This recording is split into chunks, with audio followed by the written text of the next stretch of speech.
The 20-meter Emerald Splash. How strong is it? Why do I care? Well, the 20-meter Emerald Splash was an ability that we only saw once. After seeing it get easily defeated, a lot of people believe that it's not that much of a crazy ability. Well, context matters a lot, and stopping time is busted. But I'm a firm believer in Kakyoin, and I believe that there aren't that many stand users that have a chance against the 20-meter Emerald Splash. So, let's get over every stand and putting them in the same position as Dio to see if I'm somewhat right. Starting this off with Star Platinum, but let's put this before the Dio fight, which means he can't stop time yet. Star Platinum can absorb the shock from an Emerald Splash with his forearm covers, but he wouldn't be able to deflect the multiple Emerald Splashes since there would be too many. It's just like the issue that he had with the knives, but the problem is that with this, it's a 20-meter radius Emerald Splash. The effects of knives was being close, that was a problem, but what if you end up multiplying the number of them, and along with that, you're increasing the speed and size of them. Plus, Dio even couldn't match up against the 20-meter Emerald Splash too, unless he stopped time. So this takes both Jotaro and Star Platinum out of the picture. On to Hermit Purple, a stand with not that much. Yeah, okay, let's honestly just get into Magician's Red. Alright, well, how does Stand Fire fare to the Emerald Splash? This is actually one of the things that puzzles me because it isn't a confrontation that you would ever see.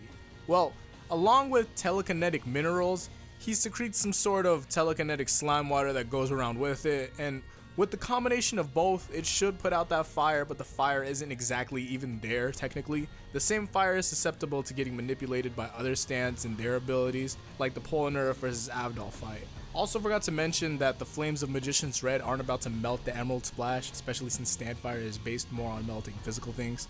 Now, Kakyoin vs Polnareff. Silver Chariot is a ridiculously fast stand, but it can't clash head-on with these Emerald Splashes.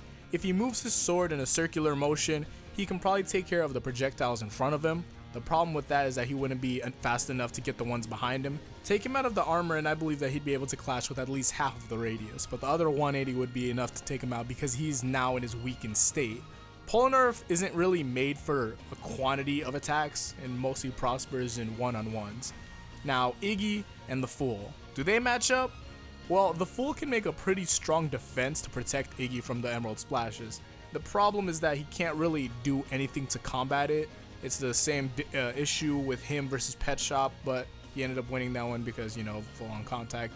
But if he can't combat it, then he'll be stuck in his defense for a while, and it will break after enough Emerald Splashes, so Iggy's out of the picture. Tower of Grey. Well, we had seen how well he had done against singular Emerald Splashes going at separate times. He had got trapped into a trap originally because of those singular attacks, and he won't do well against the radius of Emerald Splashes. And along with that, it's the stand and the stand user standing together. The Tower of Grey can do well if he's not around at all and has his surprise factor, but that's not the case here because we're positioning him in the same place as Dio, Dark Blue Moon. Well, there's no water, so there's that. Strength. Yeah, this is the stand that's probably going to be able to take the Emerald Splashes, but it would be pretty odd since the power of itself is binding itself to an object to make it ridiculously stronger. Or I guess it's possible that it's only on ships. The only thing around him would be towers. So, I mean, it's possible that he can do pretty well, but side note, I really do just hate the stand. Now, Ebony Devil can't match up. Yellow Temperance is cool, but it would not matter here. Hangman is a stand that can completely avoid this, but serves no defensive purposes to help his user. Emperor is literally a gun versus an armada of shotguns. Empress just sucks. It is very situational since it's based on getting into the person and all that. I give it credit if it's already on Kakyoin, but Kakyoin wouldn't even need a single Emerald Splash if it was on his arm already. Wheel of Fortune, the original Western standoff in this case. Everyone knows how Westerns go. It's always man versus car. That's how it goes. Well, this man turns the car into Swiss cheese. It's over. Justice. Now this is a great stand. The problem with this stand is that there are no defensive capabilities for the stand. Now, instead of going through each and every stand, I'm just going to tell you which stands don't match up in a back-to-back way. It's either they have poor defense or they're situational. Lovers, poor defense. The Sun, situational with poor defense. and it has poor everything too if the user has to be careful with his own stand. Death 13 is situational. Judgment has poor defense. High Priestess has a good chance of actually standing a chance with the Emerald Splashes because of mineral possession. It's good in the same way that strength is good. Geb has poor defenses. Kunum, I'm not exactly how to say it. Kunum, it's both situational and have poor defenses, but it would be funny to see him change his face to one of the Stardust Crusaders. That'd be pretty amazing. Or maybe even change his face to Kakyoin to freak him out. I think it's like some type of Tsukiyomi or something like that. Toth, I'm not exactly how to say these names. Maybe that stand can help by predicting beforehand, but it's not a stand for something instant like this. Anubis, this depends on who it is, but if he was possessing Polnareff, then he could possibly do something to get out of it. The stand by itself can't do anything, and it has poor defenses because it can't do anything. Bastet, it's way too situational, and I completely hate this stand for being an Eyes of Heaven. Like, out of all the users, this one. This doesn't have anything to do with it. I just hate this stand. Sethin, good, but the distance would be too far for him to be effective. Osiris can't match up at all. Horus could possibly build a well enough wall to stall, and then could fly out of the web of Hierophant Green, which means it's good on Horus. Atum is completely situational, doesn't match up. Tenor Sax, well, the web would still exist, but maybe he could hide in the whole illusion, I guess. There's not a thing to combat Hierophant Green though. Now this is the end all be all.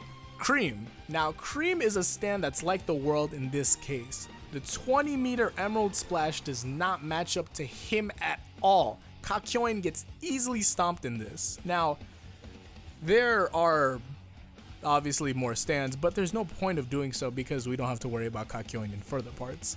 If we're going to be fully honest, while the 20-meter Emerald Splash beats the majority of the Stardust Crusader stands, this honestly isn't too much of a feat due to the stands in part 3. If I was supposed to go over each and every stand, then it would be a large feat because then we see something with stands that hold a challenge and aren't focused on being too situational. We see Kakyoin having to match up against other users and all that, and it would actually honestly be pretty nice to see him, and it'd be great to see Kakyoin try. I think he's a very prominent stand user. He's very strong, very tactical compared to a lot of people, but you know, it's the wrong time, went against the wrong thing, found out the right thing is that was the only thing he needed it for. He just wanted to find out the stand ability, and there he did, and then that's how it ended all. But thank you guys for watching. I hope you enjoyed me talking about Kakyoin being good but bad at the same time. He's amazing, but it was unfortunate. He did his job. That was great.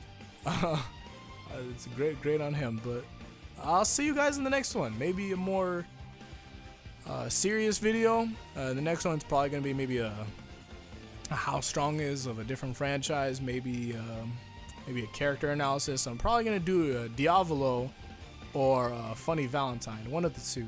It's a fight between the two. It's you guys your guys' full choice on that. Comments help me determine.